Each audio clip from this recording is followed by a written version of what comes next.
En Jésus-Christ, ni la circoncision ni l'incirconcision n'ont de valeur, mais seulement la foi qui agit par l'amour.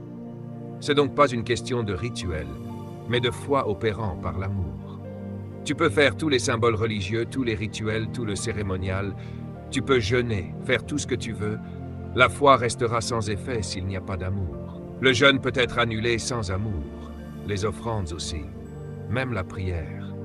Le fonctionnement du royaume de Dieu se fait dans une atmosphère d'amour. L'amour est la culture du royaume dans laquelle la foi fonctionne. Nous devons vivre par la foi, mais la foi ne peut fonctionner que s'il y a de l'amour dans l'environnement. Voici maintenant la partie difficile de ce message. Si la foi fonctionne par l'amour, alors l'élément le plus important, c'est l'environnement. Donc l'amour. Écris ceci, le plus grand amour de tous, c'est l'amour de soi. Autrement, ta foi ne fonctionne plus. Laisse-moi t'expliquer. L'amour de soi découle de l'estime de soi. Si tu n'as pas de valeur à tes propres yeux, tu te détestes. Mais si tu reconnais ta valeur, tu tombes amoureux de toi-même. L'amour de soi repose donc sur l'estime de soi. Et tu ne peux pas aimer au-delà de ton amour propre. Tu ne peux aimer les autres que dans la mesure où tu t'aimes toi-même. Toi-même, c'est la clé du fonctionnement de ta foi. Autre point essentiel, tu ne peux pas découvrir ta valeur sans découvrir Dieu. Car Dieu est la source de ta vie, et ta valeur dépend de la matière dont tu es fait. C'est difficile à enseigner. D'accord. Qu'as-tu aux pieds en ce moment? Des chaussures, n'est-ce pas? Et si ce sont des chaussures en cuir, d'où viennent-elles? D'une vache, exactement. Mais attention, il existe différents types de cuir. Regardez bien.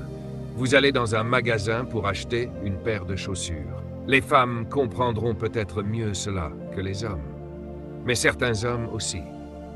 Vous regardez 5 paires sur l'étagère. Ce sont toutes des chaussures, mais elles ont des valeurs différentes. Donc, elles ont des prix différents. Pourtant, elles sont toutes faites de cuir. Voici ce que je veux dire. Il y a du cuir de serpent, du cuir de crocodile, du cuir de vache, du cuir de baleine. Tous ces cuirs sont différents. Et si vous achetez une paire de chaussures en cuir de vache et que vous les comparez à une paire en cuir de crocodile, ce ne sera pas le même prix. Pourquoi? Parce que la vache est plus commune que le crocodile. Et il est plus facile de préparer du cuir de vache que du cuir de crocodile. Alors la valeur dépend de la source. Restez avec moi maintenant. Si vous savez d'où vient une chose, vous saurez combien elle vaut. Les pierres viennent des montagnes, mais elles ne valent pas grand-chose.